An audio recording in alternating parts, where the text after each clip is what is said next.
ያደለው በጠጠር ድንጋይ ተንተርሶ ነፍሱን ይታደጋል እፍኝ ቆሎ ጎርሶ። ብዙ ነገር ነበር ድሮ ጾም ሲጀመር።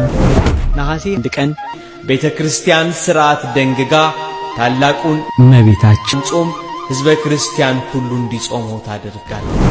ለኔ በቃ እናቴ አንዳንድ ጊዜ እኮ እንደ ሰው ጠይቃታለሁ እኮ እዚህ ምን ብለው አንተ ነገር እንትን ሲል ልጅሽ ነኝ እኮ እኔም ምን ነው ረሳሽኝ ምልበት ጊዜ አለ። ስጋው ደግሞ ሲወጣ ልብ በሉ ተሸፍኖ ነው የሚወጣው ወይስ በግልጥ ነው እንደዚህ የሚወጣው? በዚህ በጾመ ፍልሰታ ጾማችን የሚተረከውን ታሪክ ምናልባት ከመጽሐፍ ቅዱስ ውጪ የወጣ የሚመስላችሁ ሰዎች ካላችሁ ይሄንን ስብከት ይሄንን ትምህርት ደጋግማችሁ ስሙት። ነፍሳት በሲኦል ውስጥ ያወራሉ ወይ? ነፍሳት በገነት ውስጥ ያወራሉ ወይ? ነፍስ ከነፍስ ጋር ታወራለች ወይ ብላችሁ ልጠይቁ ትችላላችሁ። ሰላም ጤና ይስጥልኝ። የተከበራችሁና የተወደዳችሁ የአዳም ቲዩብ ቤተሰቦች እንደተለመደው ፕሮግራማችንን ዛሬ እንጀምራለን። በቅድሚያ ግን ላይክ እና ሼር ሰብስክራይብ ማድረጋችሁ እንዳትረሱ። ውድ ቤተሰቦች እስከዛሬ በነበረው ፕሮግራም አብራችሁኝ ስለቆያችሁ እጅግ በጣም እያመሰገንኩኝ ወደ ዋናው አጀንዳ ገባለሁ። ሁላችሁም እንዳትረሷት። በዚህ ጾም መቆም አቅቷችሁ የዛላችሁ ሰዎች የሚያበረታውን መልአክ ይላክላችሁ። በዚህ ጾም እንባችሁ እንዲታበስ እንባ የሚጠርገውን መልአክ ይላክላችሁ። ኪዳነ ምሕረት እንባችሁን ትጥረግላችሁ። በቤታችሁ ያለውን ጉድለት ትሙላላችሁ። በቤታችሁ ያለውን ቋጠሮ ትፍታላችሁ። እንደው አንድ ፋሽን አለች። ጾም ስትገባ ምን ይባባላሉ ሰዎች በየፌስቡኩ በየምኑ ጾም ሊገባ ስለሆነ ሳላውቅም አውቄም የበደልኳችሁ ይቅር በሉኝ ይባላል። በፌስቡክ ይቅርታ። ሰላምና ጤና ክብርና ምስጋና ለአዳም ቲዩብ ቤተሰቦች ይሁንላችሁ እያልኩኝ ከእመቤታችን ከቅድስት ድንግል ማርያም ጾመ ፍልሰታ ረድኤት በረከት ያሳትፈን በማለት የዛሬ መርሃ ግብሬን እጀምራለሁ። እንግዲህ እንደሚታወቀው ከነሐሴ 1 እስከ ነሐሴ 16 ድረስ ነሐሴ 16 የመጨረሻው የፍች ዕለት ሲሆን ከነሐሴ 1 እስከ ነሐሴ 15 ድረስ የሚጾመው የእመቤታችን የቅድስት ድንግል ማርያም በስሟ የተሰየመ ጾመ ፍልሰታ ተብሎ ወይንም ጾመ ማርያም ተብሎ የምንጾመው የኢትዮጵያ ኦርቶዶክስ ተዋሕዶ ቤተክርስቲያን በሙሉ ከሰባቱ አጽዋማት አንዱ ሆኖ በአባቶቻችን የተደነገገውን ጾመ ፍልሰታ ጾም እንጾማለን ጀምረናል ያለን ህዝበ ክርስቲያን በሙሉ በረከቷን ረድኤቷን አማላጅነቷንና የምናተርፈውን መንፈሳዊ ትሩፋት ታሳቢ በማድረግ ነው። ይህን የሚያውቁ አካላት ደግሞ ይህንን ጾም እንዳንጾም ብዙ ምክንያትና ብዙ የተለያዩ እንቅፋቶችን እንደሚደቅኑብን ይታወቃል። ምክንያቱም ከወላዲት አምላክ ከቅድስት ድንግል ማርያም ረድኤትና በረከት ከምልጃዋ የማደናቀፍ ስራ የሰይጣን ዲያብሎስ ዓላማውና ተቀዳሚ ስራው መሆኑን የሚያውቁ አካላት ለሰይጣን ያጎበደዱ ፈጣሪያቸውን የካዱ ሰዎች የእሱ መንፈስ በእነሱ ላይ አድሮ በስጋቸው በገንዘብም በተለያየ ነገር በስልጣንም እንዲጠቅማቸው ሰግደውለት ነገር ግን ደግሞ የእግዚአብሔር መንገድ ለማሳት ቃል ኪዳን የገቡ ኃይሎች እንዳሉ ይታወቃል። እነዚህ ከቅድስት ድንግል ማርያም ረድኤት በረከት ለመለየት የተሰማሩ ኃይሎች በአካል እንደኛ ስጋ የለበሱ ናቸው፣ ሰዎች ናቸው። ነገር ግን መንፈሳቸውን ለሰይጣን አስገዝተው በተለያዩ የሃይማኖት ሽፋን ውስጥ ተደብቀው ከበረከቷ የሚለዩን አካላት አሉና እነሱን የምንቋቋምበት ኃይልና በረከት እንዲሰጠን 16ቷን ቀን በፍቅር በሰላም ልንጾም ይገባል። ፍልሰታ ለማርያም ስንል ይህን ልናስብ ያስፈልጋል ማለት ነው። ጾሙ ጾመ ፍልሰታ የተባለበትን ምክንያት ሐዋርያት የእመቤታችንን ስጋ ከምድር ወደ ገነት መፍለሱን በኋላም ደግሞ ከሙታን ተለይታ በክብር ወደ ሰማይ ማረጓን ወይም ደግሞ መፍለሷን አስበው የጾሙት ጾም ስለሆነ እኛም ደግሞ የአባቶቻችንን አሰረ ፍኖት ተከትለን የምንጾመው ጾም በመሆኑ ጾመ ፍልሰታ ተብሏል ማለት ነው። ልብ በሉ። ታዲያ ይህ ጾም መቼ ይጀምራል ካልን ነሐሴ 1 ቀን ይጀምራል። እስከ ነሐሴ 16 ቀን ድረስ ይጾማል። 16ቱ ቀናት ናቸው የሚጾሙት። ይህንን ጾም የምንጾምበት ምክንያት ምንድነው ካልን ሐዋርያት የእመቤታችንን ዕረፍትና ትንሣኤ አስመልክተው የጾሙት ጾም ነው። እኛም ደግሞ እነርሱን አብነት አድርገን የእመቤታችንን በረከትና ረድኤት ለማግኘት በሱባኤና በጸሎት ከእግዚአብሔር ጋር ለመታረቅ በጸሎታችንና በጾማችን የምንለምነውን መንፈሳዊና ስጋዊ ልመና እመቤታችን ቅድስት ድንግል ማርያም በምልጃዋ እንድታሳካለን ይህንን ጾም እንጾማለን ማለት ነው። የሐዋርያቱን በረከት ለመላበስ ከእመቤታችን በረከት ረድኤት ለማግኘት ከጌታችን ጋር በጾም በጸሎት ለመታረቅ ጾም ጸሎታችንን ደግሞ እመቤታችን ቅድስት ድንግል ማርያም ተቀብላ ከልጇ ከወዳጇ አስታርቃ በምልጃዋ ልመናችንን ሁሉ የልቦናችንን ቋጠሮ ሁሉ እንድትፈታልን ይህንን ጾም እንጾማለን ማለት ነው። ቅድስት ቤተ ክርስቲያናችንም ሐዋርያት ይህንን ጾም ጾመው ያገኙትን በረከት ምእመናንም እንደዚሁ ይህንን ጾመ ፍልሰታን ጾመው ከእመቤታችን በረከትን ከእግዚአብሔርም ደግሞ ምሕረት ይቅርታን ሊያገኙ ይገባል ስትል ቅድስት ቤተ ክርስቲያናችን ይህንን ጾመ ፍልሰታ ለማርያምን ከሰባቱ የአዋጅ አጽዋማት መካከል አንዱ አድርጋ አውጃልናለች ማለት ነው። ታሪኩ ምንድን ነው የሚለው ልናውቅ ያስፈልጋል። ለምን ይህን ጾም መጾም ያስፈልጋቸው የሚለውን ከእመቤታችን ጋር የሚያያይዘውን ታሪክ ልናውቅ ያስፈልጋልና ይህንን ደግሞ አጠር አድርገን እንመለከታለን። እንግዲህ እመቤታችን ቅድስት ድንግል ማርያም ከአባቷ ከቅዱስ ኢያቄም ከእናቷ ደግሞ ከቅድስት ሐና ግንቦት 1 ቀን በሊባኖስ ተራራ ላይ ተወልዳልናለች። በ3 ዓመቷ ለቤተ መቅደስ ተሰጣ 12 ዓመታት ያህል በቅድስናና በንጽህና አደገች። በመልአኩ በቅዱስ ገብርኤል ብስራት አምላካችን መድኃኒታችን ኢየሱስ ክርስቶስን ጸንሳ ወለደች። በዚህ በሉቃስ ወንጌል ምዕራፍ 1 ቁጥር 26 ላይ ስትመለከቱ እንደምታገኙት። በነገራችን ላይ ህዝበ ክርስቲያን በጣም ማስተዋል ያለብን ነገር ምንድነው? ጾመ ፍልሰታን የእመቤታችንን በረከት ለማግኘት ስንጾም ከእመቤታችን በረከት ብቻ አይደለም የምንሳተፈው፣ በተጨማሪ የሐዋርያትንም በረከት ጭምር ነው የምናገኘው። ምክንያቱም ሐዋርያት በመጀመሪያ እመቤታችን ቅድስት ድንግል ማርያም ጋር ባላቸው የእናትነት ፍቅር ባላቸው የበረከት ስራ እናታችን ቅድስት ድንግል ማርያም አብራቸው ትኖር ስለነበረ እንደሚታወቀው በመስቀል ላይ ለቅዱስ ዮሐንስ ወይንም ለወንጌላዊው ዮሐንስ ያ ማለት ሐዋርያው ዮሐንስ እስከ መሞት ድረስ የታመነው በመስቀል ላይ ሌሎች ሐዋርያት ሲሸሹ እሱ ግን እስከ ቀራንዮ ድረስ እስከ መጨረሻው ድረስ የጠበቀው በእናትነት ሽልማት የተሰጠችው እነኋት እናት ተብሎ እመቤታችን ቅድስት ድንግል ማርያምን የተሰጠው ቅዱስ ዮሐንስ ማለት ነው። ከዚያም ለሱ ደግሞ እነሆ ልጅሽ ተብላ እመቤታችን ቅድስት ድንግል ማርያም ለቅዱስ ዮሐንስ ተሰጥታለች። እንግዲህ ያ ማለት ምንድነው? አንደኛ ለሐዋርያት ስጦታ መሆኗን የእናትነት በረከት እንዳላት ያሳያል። ሁለተኛ ደግሞ በእረፍቷ ሰዓት ሐዋርያት ከቀበሯት በኋላ እርገቷን ሌሎች ሐዋርያት ሳይመለከቱ ቅዱስ ቶማስ ሐዋርያው ቶማስ ተመልክቶ ነበርና ቅዱስ ቶማስ ተመልክቶ እኛ ሳናይ ቀረን ብለው በአመቱ ሱባኤ ገብተው ጸሎት ጸልየው እንደገና የተገለጠችበትና እንደገና ስጋዋን ያሳረፉበት ትንሳኤዋንም ያዩበት ጾም ከመሆኑ የተነሳ በረከት የምናገኘው ከእመቤታችን ቅድስት ድንግል ማርያም ብቻ ሳይሆን ከሐዋርያትም ጭምር በረከት እንደምናገኝ ልብ ልንል ይገባል። ያደለው በጠጠር ድንጋይ ተንተርሶ ነፍሱን ይታደጋል እፍኝ ቆሎ ጎርሶ። ብዙ ብዙ ነገር ነበር ድሮ ጾም ሲጀመር። ዛሬ ግብሩን ስጋ ሲያጨው አልጋ ላይ ያስድጣል። ነፍሱን ለማዳን ሰው ስጋ እንዴት ይቆርጣል? ጾመ ፍልሰታ ለማርያም ቅዱሳን ሐዋርያት እመቤታችን ያለችበት ቦታ እንዲገለጥላቸው ባረፈች በ8ኛው ወር ከነሐሴ 1 ቀን ጀምረው ሱባኤ ገብተው እግዚአብሔርን በጸሎት መጠየቅ ጀመሩ። 2 ሱባኤ ካደረጉ በኋላ የነገሩትን የማይረሳ የለመኑትን የማይነሳ እግዚአብሔር አምላክ ጸሎታቸውን ሰምቶ ነሐሴ 15 ቀን የእመቤታችንን ሥጋ ሰጥቷቸው በክብር ገንዘው በጌቴሰማኒ ቀብረዋታል። እንግዲህ ትረፋቱና በረከቱ ሰፊ የሆነውን የእመቤታችንን ጾመ ፍልሰታ እኛ ብቻ ሳንሆን ሕፃናትም ጭምር ይጾሙታል። ለኔ በቃ እናቴ አንዳንድ ጊዜ እኮ እንደ ሰው ጠይቃታለሁ እኮ እዚህ ምን ብለው አንተ ነገር እንትን ሲል ልጅሽ ነኝ እኮ እኔም ምን ነው ረሳሽኝ የምልበት ጊዜ አለ። ባይነውጥ ሰው በእግዚአብሔር ካመነ ምንም ነገር የለም። የሰው እጅ ላይ አትንጠልጠል። ምንም አይጠቅምህም። ጓደኛ ወንድም የምትል ውሸት ብዙ ያረክልህ። የእግዚአብሔር እጅግ ላይ ተንጠልጠል። የት ነው መቀበር የሚፈልጉት? ኪዳነ ምሕረት እኮ አዘጋጀች ያለው መቃብር ቤት እዛ አለ።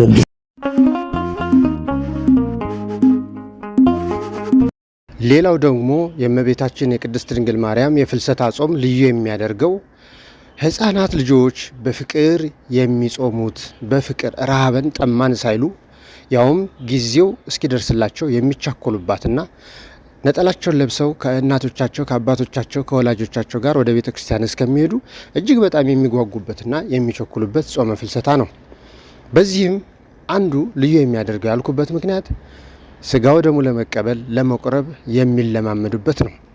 በመጀመሪያ በክርስትና ጊዜያቸው ወንድ በ40 ቀን ሴት በ80 ቀን ሲነሱ በእናት እቅፍ በአባት እቅፍ ሆነው ነበርና ነገር ግን ነፍስ ካወቁ በኋላ ደግሞ ስጋው ደሙን የመቀበል ስርዓትን የሚለማመዱበት ብሎም ደግሞ ከፍ ካሉና አቅመ አዳም አቅመ ሔዋን ከደረሱ በኋላ በጋብቻ በስጋው ደሙ እንዲተሳሰሩ ፍቅር የሚያሳድሩበት የቅዱስ ቁርባን ፍቅር የሚያድርባቸው ጊዜ በዚህ በፍልሰታ ጾም ነው። እንደሚታወቀው ትምህርት የተዘጋበት ጊዜ ነው። ነፃ ናቸው። በዚህ ሰዓት በፍቅር ወደ ቤተ ክርስቲያን ሄደው ተሰልፈው ይቆርባሉ። ያቺ ቁርባን በአመት በልባቸው ውስጥ የምታሳድረው መንፈሳዊ ፍቅር አለና ሲያድጉ በቅዱስ ቁርባን በተክሊል ለማግባት መሰረትና ጽናት ይሆናቸዋል፣ ጉጉት ያድርባቸዋል ማለት ነው። ይሄም አንዱ ትሩፋታችን ነው። ስጋው ደግሞ ሲወጣ ልብ በሉ፣ ተሸፍኖ ነው የሚወጣው ወይስ በግልጥ ነው እንደዚህ የሚወጣው? ምን ሆኖ ነው የሚወጣው? ማያውቃለ እንዴ ነው ተሸፍኖ። የትም ዓለም ከኢትዮጵያ ኦርቶዶክስ ተዋሕዶ ቤተክርስቲያን ውጪ የሰማችሁ ነው። የትም ዓለም ከኢትዮጵያ ኦርቶዶክስ ተዋሕዶ ቤተክርስቲያን ውጪ ስጋው ደግሞ ተሸፍኖ አይወጣም። ታዲያ ለምን ሸፈን? ሚስጥሩ ምንድነው? እህት አብያተ ክርስቲያናት የሚባሉት እነ ግብጽ እንኳን አይሸፍኑም። ግብጽ ስርዓቷ የጠፋባት የነደደች የጥንት ሰዶምን የመሰለች ከተማ ናት። አርአይ አድርገ ስትንቀሳቀስ ይደንቀኛል ግብጽን። ያኔ እኮ ግብጽ ብለን በቅዳሴውም ስርዓተ ግብጽ የምንለው እኮ ጥንት በነበራት ነው እንጂ ዛሬ ባላት አይደለም። ከካቶሊኩ ጋር ተጋብታለች። የጥንቱ ተረስቷል፣ ተዘንግቷል። የቀደመው ክብር የለም። ብዙ ቅዱሳት ገዳማት አሉ፣ እንሳለማቸዋለን። በዛም ያሉ አባቶች በረከታቸው ይድረሰን። ከዛ ውጭ ግን ለኢትዮጵያ ቤተክርስቲያን ፍጹም አብነት ሆና የግብጽ ቤተክርስቲያን አትነገርም። ስጋው ደግሞ ሌላ ቦታ በግልጽ ነው የምታዩት። እንዲህ እያደረጉ ይወጣሉ። ሚስጥሩ አልገባቸውም። ኢየሱስ በቅዳሴ ስንልኛ ኢየሱስን ነው የምንሰብከው። ልብ በሉ፣ ካህናቱ ሲወጡ ስጋው ደሙ ይዘው ዲያቆናቱም አብረው ልክ ሲወጡ እናንተ ምን እንደምታደርጉት የመጀመሪያ ልክ ስጋው ደሙ ሲወጣ ምን እንደምታደርጉት እንጨት እንደዋጠቀጠ ነው የምትለው ሰግዳላችሁ። ሁሉም ሰው አይደል? ልክ ሲደወል ደወሉ ሲጮህ ስጋው ደሙ ሲወጣ ሁሉም ሰው ምን ይሆናል? ድፍት ይላል። ከውስጥ በአማረ ልብሳቸው ካህናትና ዲያቆናት ይወጣሉ። ሲወጣ ስጋው ደሙ ተሸፍኖ ከብሮ ነው። ልዩነትን ኦርቶዶክሳዊ ከሌላው ጋር በሌላው አዳራሽ ጭራሽ መታሰቢያንም የሚባለው እንጂ ስጋው አማናዊ ደሙ አማናዊ ተብሎ አይደለም። ልብ በሉ፣ ልውሰዳችሁ። ቀራንዮ ጌታችን መድኃኒታችን ኢየሱስ ክርስቶስን በሰቀሉት ሰዓት ልብሱን ገፈው ቀይ ግምጃ አልብሰው የሾህ አክሊል ደፍተው በጥፊ እየመቱ ቀራንዮ መስቀል ላይ በሁለት ወንበዴዎች መሃል ሰቀሉት። ልክ 6 ሰዓት ላይ ሲሰቅሉት ልብሱን ገፈፉት።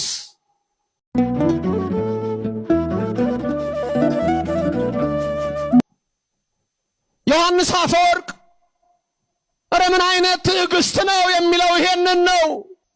ቀንድ ያለው የማይዋጋ በግ ለመላእክት የክብርን አክሊል የሚያቀዳጃቸውን እሱን የሾህ አክሊል አቀናጁት። አዳምን በገነት ውስጥ የፈለጉ እግሮች ዛሬ በቀኖት ተቸነከሩ።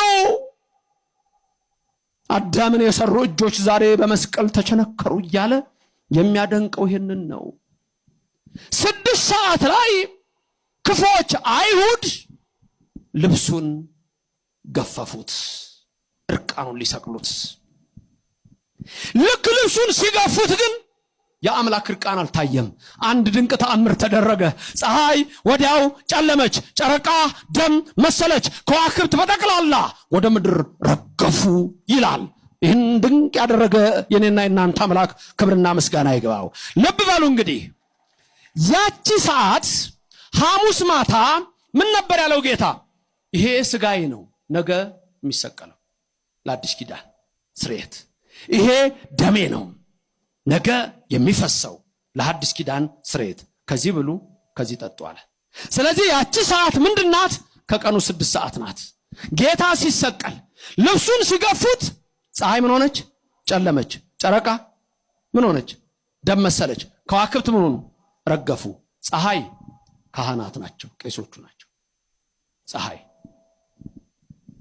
ጨረቃ ዲያቆናት ናቸው። ስጋው ደግሞ ምን ሆኖ ነው የሚወጣው ብያችኋለሁ? ተሸፍኖ። እንዳይሁድ የኢትዮጵያ ካህናት አይገፉትም። ሌሎች ዛሬ እንዳይሁድ ይገፉታል። በእኛ ዘንድ ግን ከብሮ ለብሶ የሚገባው አይምሮ ለቦ የሌላቸው ፀሐይ፣ ጨረቃ፣ ከዋክብት የፈጣሪያችን እርቃን አይታይም ብለው ብርሃናቸውን ከለከሉ። ዓለም ጨለማ ሆነ።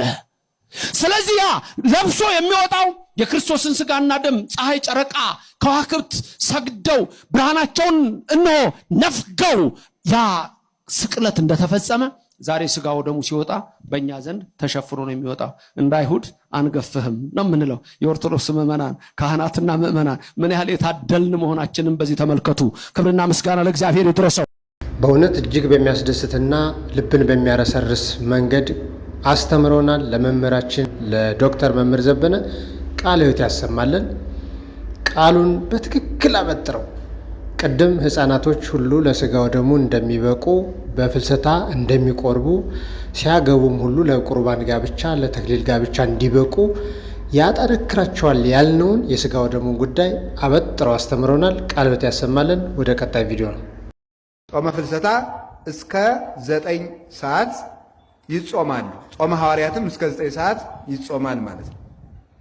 ይህንን ከአቅም በላይ የበለጠ የሆነ ደዌ የሌለበት ሰው በዚህ ሰዓት መብላት አይችልም። ቢታመምም አራስ ቢሆንም እንኳን ምን አይነት ሰው ነው ይሄን ጾም መሻር የሚችለው? ምግብ መውሰድ አቁሞ ውሃ በጥጥ የሚወስድ ሰው ነው። ውሃ በጥጥ የሚወስድ ሰው ይሄንን ጾም ሊሽር ይችላል። ያውም በኋላ ሲድን ቀኖና ይሰጠዋል። ያም እንኳ ቢሆን ማለት ነው። ከዳነ በኋላ በንስሐ አባቱ አማካኝነት ቀኖና ይሰጠዋል ማለት ነው። በዚህ በጾመ ፍልሰታ ጾማችን የሚተረከውን ታሪክ ምናልባት ከመጽሐፍ ቅዱስ ውጭ የወጣ የሚመስላችሁ ሰዎች ካላችሁ ይሄንን ስብከት ይሄንን ትምህርት ደጋግማችሁ ስሙት፣ ደጋግማችሁ እዩት። እንኳን ለድንግል ማርያም ለወላዲት አምላክ ይቅርና ጌታን በ30 ብር ለሸጠው ለይሁዳ እንኳን ትንቢት አስቀድሞ ተነግሯል። ከሴቶች ሁሉ ለይቶ የመረጣት ማሂደሩ ማደሪያው ናትና ታቦቱ ለክርስቶስ ትባላለች። የክርስቶስ ማደሪያው ናት። የጌታ እናት ከሞት መነሳት ለሚገርማችሁ ጌታ በዚህ ምድር ላይ ሲመላለስ እኮ 3 ሙታንን አስነስቶ አልዓዛርን የ4ቱን ቀን ሬሳ ከመቃብር ያወጣ ድንግል ማርያም ወላዲት አምላክን ከ3 ቀን በኋላ ከመቃብር እንድትወጣ አደረገ ብንል፣ ከሞት እንድትነሳ አደረገ ብንል፣ የኛ እናት ድንግል ማርያም ወላዲት አምላክ ከአልዓዛር ታንሳለች? የሙታን መነሳት ለምንድን ነው ብርቅ የሆነብን? እንኳን ድንግል ማርያም እኔና እናንተስ ትንሳኤ ሙታን አለን ብለን አይደል እንዴ ምን ጾመው ምን ጸልየው ምን ሰግደው ከሞት በኋላ ህይወት ከመቃብር በኋላ ትንሳኤ ያለ ብለን አምነን አይደል እንዴ ክርስቲያን የሆን ነው። እኛ ምን እነሳለን ብለን እኮ ተስፋ እናደርጋለን። እንኳን ድንግል ማርያም የኤልሳው የቅዱሱ አጽም ሞት ካስነሳ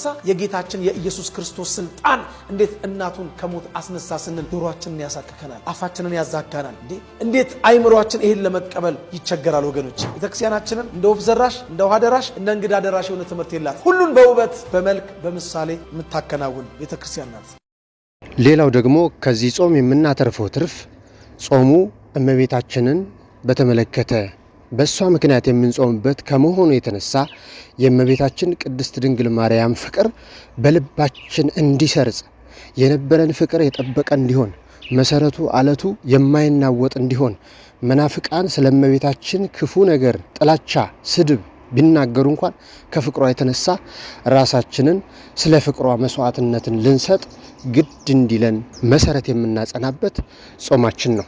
ለዚህም 15ቱንም 16ቱንም ቀን ማንንም አናስብም፣ እመቤታችን ቅድስት ድንግል ማርያምን ብቻ የምናስብበት ጊዜ ነው።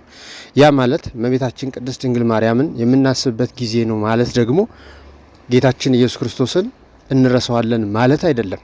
የነገሮች ሁሉ መነሻና የእመቤታችን የቅድስት ድንግል ማርያምን ሁሉ ፈጣሪ የኛም ፈጣሪ የነገሮች ሁሉ ምንጭ እሱ ከመሆኑ የተነሳ በማንኛውም የእመቤታችን ጉዳይ ሲነሳ የጌታችን ጉዳይ አብሮ እንደሚነሳ እንደማይነጣጠል እናውቃለን። መናፍቃን ሊነጣጥሉን ቢያስቡም ማለት ነው። ስለዚህ 16ቱንም ቀን ስለ እመቤታችን ፍቅር ብቻ ስናስብ ፍቅሯ የጸና ይሆናል። ስሟን ስንጠራ በረድኤት በበረከት ከኛ ጋር ትሆናለች። ነፍሳት በሲኦል ውስጥ ያወራሉ ወይ? ነፍሳት በገነት ውስጥ ያወራሉ ወይ? ነፍስ ከነፍስ ጋር ታወራለች ወይ ብላችሁ ልጠይቁ ትችላላችሁ። አሁን በጣም ካስተዋላችሁ አሁን የነገርኳችሁ ጌታ ያስተማረው ትምህርት ነፍሳት እርስ በርስ እንደሚነጋገሩ ግልጽ ነው። ምክንያቱም ነዌ በነፍስ ሲኦል ውስጥ ከገባ በኋላ አብርሃምን ሲመለከተው እንደገና በአብርሃም እቅፍ ደግሞ አላዛርን ሲያይ የመጀመሪያው መተዋወቅ አለ ማለት ነው። ምን አለ ማለት ነው? መተዋወቅ። ምክንያቱም ልክ ነዌ ቀና ብሎ ሲመለከት አብርሃምን አየው። ማንን አየው? አብርሃምን ነዌ በአካል አግኝቶት ነበር እንዴ? አላገኘው። አያችሁ፣ የነፍስ ዕውቀት በመጀመሪያ ደረጃ ከፍ ይላል። በነገራችን ላይ የነፍስ ዕውቀት ከስጋ ዕውቀት ከፍ ይላል። ቅዱስ ጳውሎስ የሚናገረው ይሄንን ነው። አንደኛ ቆሮንቶስ ምዕራፍ 13 ላይ አሁን በድንግዝግዝታ እንደምናይነን ነው የሚለው። አሁን ይሄ ነፍሳችን ከስጋችን ጋር እንደተዋሃደ ሆኖ የምናየው በድንግዝግዝታ ነው። ግን ልክ ነፍሳችን ከስጋችን ስትለይ ግን የነፍስ ዕውቀት ከፍ ይላል። አጥርተን ማየት እንጀምራለን። ያን ጊዜ ቅዱስ ጊዮርጊስን ለምሳሌ እኛ በአካል አናውቀውም። ቅዱስ ጊዮርጊስን ስዕሉን ብቻ ነው የምናውቀው። ግን በነፍስ ሆነን ግን ቅዱስ ጊዮርጊስን ማወቅ እንችላለን። ለምን? ነፍስ ለባዊነቷ ያን ጊዜ ይጨምራል፣ ሙሉ ትሆናለች ዕውቀቷ። በዚህ ምክንያት ቅዱስ ጊዮርጊስ የቱ እንደሆነ፣ አቡነ ተክለ ሃይማኖት የቱ እንደሆኑ፣ አቡነ ገብረ መንፈስ ቅዱስ የቱ እንደሆኑ እናውቃለን። የነፍስ ዕውቀት የሚባለው እሱ ነው። ይሄ አብርሃምን ጭራሽ በአካል አይቶት አያውቅም። እንኳን በአካል አይቶት ማወቅ ይቅርና ነዌ በአፈ ታሪክ ካልሆነ በስተቀር የተለየ ሃይማኖት የሌለው ሰው ነው ነዌ በመጽሐፍ ቅዱስ እንደተገለጠው። ስለዚህ አብርሃምን አያውቀውም። ግን በነፍስ አብርሃምን በነፍስ ሲያየው፣ አብርሃምን በስጋ አይደለም ያየው ነዌ በነፍስ ሆኖ አብርሃምንም በነፍስ ነው ያየው። ግን አወቀው። ምን አለው? አወቀው። ከዛስ ከአብርሃም እቅፍ ደግሞ አላዛርን አየ። ልብ በሉ፣ አላዛር በስጋው ምን አይነት ነበር? ቁስለኛ ነበር። በቁስል የነደደ ነበር። በነፍስ ግን አላዛር ቁስለኛ ነው እንዴ? አይደለም። ግን እንዴት አወቀው? እየነገርኳቸው ያለሁት ጌታ ያስተማረበትን መጽሐፍ ቅዱሳዊ አመክንዮ ነው እየነገርኳቸው ያለሁት። አላዛር ልክ ነው፣ ከደጁ ወድቆ ነው የሚኖረው። ግን ደግሞ በቁስል የነደደ የኔቢጤ ድሃ ቆሻሻ የሚለብስ ራቁቱን የሚሄድ ሁለመናው በቁስል የተወረሰ ሰውነት የነበረው ሰው ነው አላዛር። በነፍስ ሲሆን ይሄ ቁስል የለም። ግን እሳ አብርሃምን አየ። ከዛ ደግሞ በአብርሃም እቅፍ አላዛርን ተመለከተና እንዴ አላዛር ያ ከደጁ ወድቆ የነበረው አለና አብርሃምን ጠራ። ማንን ጠራ? አብርሃምን ጠራ። የተወደዳችሁና የተከበራችሁ የአዳም ቲዩብ ቤተሰቦች መምህር ነቃ ጥበብ እጅግ በጣም እያበጠሩ እያብጠረጠሩ እያመሰጠሩ የሚያስተምሩና የሚነግሩን ነገር በሃይማኖታችን የሚያጸናና ለሕይወታችን የሚጠቅም ነው። በወንጌሉ እንደተናገረው ትንሣኤ ሙታን የለም የሚሉ ሰዱቃውያን ነበሩ። ፈሪሳውያንና አስፈዱቃውያን የሚባሉ አሉ በእስራኤል ሀገር። ሰዱቃውያን ትንሣኤ ሙታን የለም የሚሉ ስለነበሩ ጌታችን መድኃኒታችን ኢየሱስ ክርስቶስ በእንዲህ አይነት መልኩ ነው አስተምሮ ትንሣኤ ሙታን እንዳለ የነገራቸው። ስለዚህ በነፍስ ስቃይ የለም፣ ሲኦል የሚባል የለም፣ መቃጠል የሚባል የለም ለሚሉ ለማያምኑ ሰዎች የሚጠቅም ትምህርት ስለሆነ እስከ መጨረሻው ተከታተሉት። አብርሃምን ጠራ። በጣም ደግሞ የሚገርመው አላዛርን ራሱን አላናገረውም። ለምን? አፍሯል ነው አፍሯል። በነበረው ስራ አፍሯል። በነፍስ ማፈር ሁሉ አለ። ልብ በሉ በደንብ ካያችሁት እንዴት እንደሚያስረዳችሁ። ከዛስ አብርሃምን ያናግረዋል። አብርሃም አባቶ ብሎ ይጠራዋል። አላዛርን ላክልኝ ይላል። አብርሃምን ና አይደለም ያለው፣ አክብሮታል አብርሃም። ምክንያቱም አብርሃም ትልቅ፣ አብርሃም የሁሉ አባት ነው። አብርሃም አባቶ እባክህ አላዛርን ላክልኝ ይለዋል። ከዛስ ጠምቶኛል ምላሴን ያብርድልኝ ነው የሚለው። በነፍስ መጠማት አለ ማለት ነው። መከራው አንዱ ይሄ ነው። ስቃዩ አንዱ ይሄ ነው። አሁን ብዙ ሰዎች መጽሐፍ ቅዱስ የሚያነቡ ሰዎች ሲኦል የለም ምናምን የሚሉ ሰዎች ትሰማላችሁ። ምንድነው ውሃ የጠማው? ምንድነው የተሰቃየው? ስቃዩን ያብርድልኝ ባክላ። እንደው ከስቃዩ የተነሳ ምን እንደሚል ታውቃላችሁ? ጣቶቹን ከውሃ ነክሮ ነው የሚለው። ከውሃ ነክሮ ውሃ አለ ማለት ነው፣ እሳት አለ ማለት ነው። እነዚህ ነገሮች አሁን አንዳንዱ ተረት ነው የሚመስለው። ከውሃ ወጥተው ወደ እሳት ከእሳት ወጥተው ወደ ውሃ እንደዚህ ሲባል ማያንቀላፋ ትል ሲባል እነዚህ ነገሮች ሲነገሩ ዝም ብሎ ተራ ነገር ነው የሚመስለው። እዚህ ላይ ግን ተቀምጧል ራሱ ጌታ ትሉ ማያንቀላፋበት ጥርስ ማፋጨት ወዳለበት ጸናፌ ጽልመት የጨለማ ጥግ ወደ ሆነው ቦታ ይወረወራሉ እያለ ነው የሚያስተምረው ጌታ። እና በጣም ስቃይ ያለበት ቦታ እንደሆነ ይታወቃል። ስለዚህ መተዋወቅ አለ መጀመሪያ በነፍስ ማወቅ፣ ከዛ ደግሞ ኮንቨርሴሽን አለ ማለት ነው። በነፍስ ራሱ ንግግር፣ ውይይት፣ ቃል መመላለስ አለ ማለት ነው። ስለዚህ አብርሃምና ነግሮታል። ከዛስ ደግሞ በጣም የሚገርመው ሶስተኛው ደረጃ ደግሞ ነዌ ስለ ራሱ ብቻ አይደለም ያሰበው፣ ስለ ወንድሞቹ አስቧል። ስለ ምኖቹ አስቧል? በነፍስ ሆኖ ስለ ሌላ ማሰብ ይቻላል ማለት ነው። ልብ በሉ ምልጃ ከየት እንደሚመነጭ በደንብ እንድታውቁት ነው እየነገርኳችሁ ያለሁት። ለምሳሌ ነዌ ምንድነው ያለው? በቃ እሺ ለኔ ካልሆነ 5 ወንድሞች አሉኝ አለ። ስንት ወንድሞች አሉ? አያችሁ፣ በነፍስ ሲኦል ውስጥ ሆኖ 5ቱን ወንድሞች አንደኛ አልረሳቸው፣ ሁለተኛ 5ቱ ወንድሞች እንዳልሞቱ ያውቃል። ምክንያቱም ነዌ ከሞተ በኋላ በዚያ ቅጽበት ሞተው ይሁን የነሱ ነፍስ ራሱ መጥቶ እሱ ጋር አጠገቡ ሆነው ይሁን ይሄን ሁሉ ያውቃል ማለት ነው። ስለዚህ 5 ወንድሞች አሉኝ አለ። ሶስተኛ ደግሞ 5 ወንድሞች አሉኝ ብሎ ሲናገር ነዌ ግድ አለው ማለት ነው። ምን አለው ማለት ነው? ግድ ተጨንቋል ማለት ነው ለወንድሞቹ። እንዴ ነዌ ከተጨነቀ አቡነ ገብረ መንፈስ ቅዱስ ለኛ የማይጨነቁበት ምክንያት አለ። ነዌ ክፉ ሰው ነው። ነዌ ምን አይነት ሰው? አቡነ ገብረ መንፈስ ቅዱስ ደግሞ ደግ ሰው ናቸው፣ ጻድቅ ናቸው። አቡነ ተክለ ሃይማኖትም እንደሱ። እንዴ ነዌ ክፉ ሰው ሆኖ 5 ወንድሞች አሉኝና እባክህ አልዓዛር ላከውና ያስተምራቸው ወደዚህ እንዳይመጡ። ወዴት እንዳይመጡ? እንዴ ድንግል ማርያም እኮ ለኛ የምትማልደው ወደዚህ እንዳይመጡ እኮ ወደ ሲኦል እንዳይገቡ እኮ ነው። መከራውን ታውቀዋለች።